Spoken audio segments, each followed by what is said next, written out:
अगर आपको युद्ध वाली फिल्में पसंद नहीं लेकिन फिर भी दमदार थ्रिलर देखने का मन करता है तो द हर्ट लॉकर जरूर देखनी चाहिए।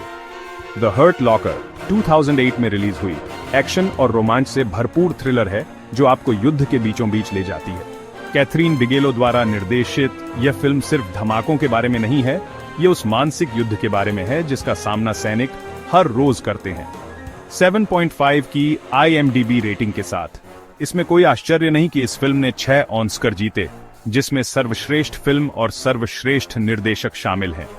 जेरेमी रेनर निडर बम निरोधक विशेषज्ञ सार्जेंट जेम्स की भूमिका में है। आप हर पल का तनाव महसूस करेंगे जब वह सबसे खतरनाक परिस्थितियों में बम निष्क्रिय करते हैं। ये 2 घंटे 11 मिनट की thrill ride Amazon prime video पर उपलब्ध है। तो पॉपकॉर्न लीजिए, लाइट कम कीजिए और युद्ध की भयावहता का अनुभव करने के लिए तैयार हो जाइए। यकीन मानिए, यह एक ऐसा सिनेमाई सफर है जिसे आप मिस नहीं करना चाहेंगे।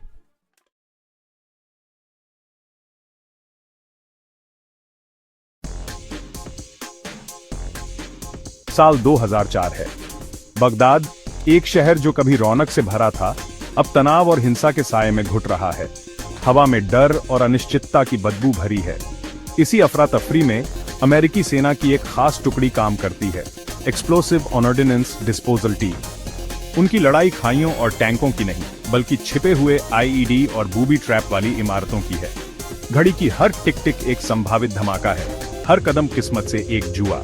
ये सिपाही एक अलग तरह के दुश्मन का सामना करते हैं जो अनदेखा और अप्रत्याशित है। हर मिशन शतरंज का एक हाई स्टेक्स खेल है जहां एक गलत चाल का मतलब खात्मा हो सकता है।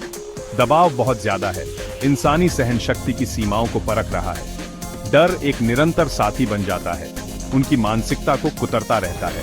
फिर भी खतरे के बीच एक अजीब सा आकर्षण है, उसी चीज के प्रति एक अंधेरा आकर्षण जो उन्हें निगलने की धमकी देती है। इस प्रेशर कुकर जैसी दुनिया में sergeant first class William James आता है। कम बोलने वाला और उससे भी कम भावनाएं रखने वाला जेम्स एक पहेली है। वह एक लापरवाह बेपरवाही से काम करता है जो सबसे अनुभवी सैनिकों को भी बेचैन कर देती है। उसके तरीके अपरंपरागत और आत्मघाती प्रतीत होते हैं, मानक प्रोटोकॉल के बिल्कुल विपरीत। जेम्स विरोधाभासों का एक अध्ययन है, अपनी सुरक्षा की परवाह न करने वाला एक कुशल तकनीशियन।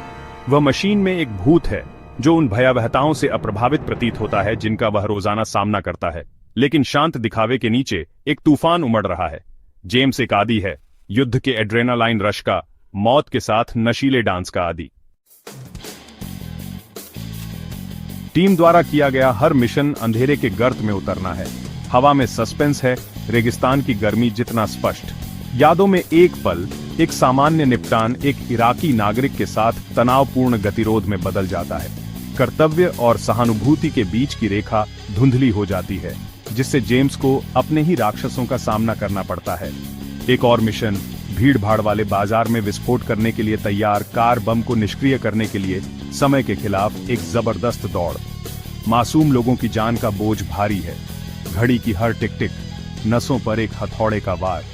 इन मुठभेड़ों का मनोवैज्ञानिक असर बहुत ज्यादा है, जो किसी भी छर्रे के घाव से ज्यादा गहरे अदृश्य निशान छोड़ जाता है। युद्ध एक कसौटी है जो भाईचारे के बंधन को परखती है। जेम्स के आने से टीम का तालमेल बिगड़ जाता है। सार्जेंट सैनबोर्न, एक नियमों का पालन करने वाला सैनिक, प्रोटोकॉल के प्रति जेम्स की लापरवाही से जूझता है। स्पेशलिस्ट एल्ड्रिज, पिछले एक असफल मिशन से परेशान, अपना संयम बनाए रखने के लिए संघर्ष करता है। घर वापस आकर जेम्स को सुकून नहीं मिलता। नागरिक जीवन की सामान्य स्थिति उसे परेशान करती है। सांसारिकता असहनीय है। उसकी शादी उसके अनुभवों के तनाव में टूट जाती है। उसकी पत्नी उस खाई को पाटने में असमर्थ है जो अब उन्हें अलग करती है। युद्ध ने उसे बदल दिया है, उसे एक ऐसी दुनिया में भटकता हुआ छोड़ दिया है जिसे वह अब समझ नहीं पाता है।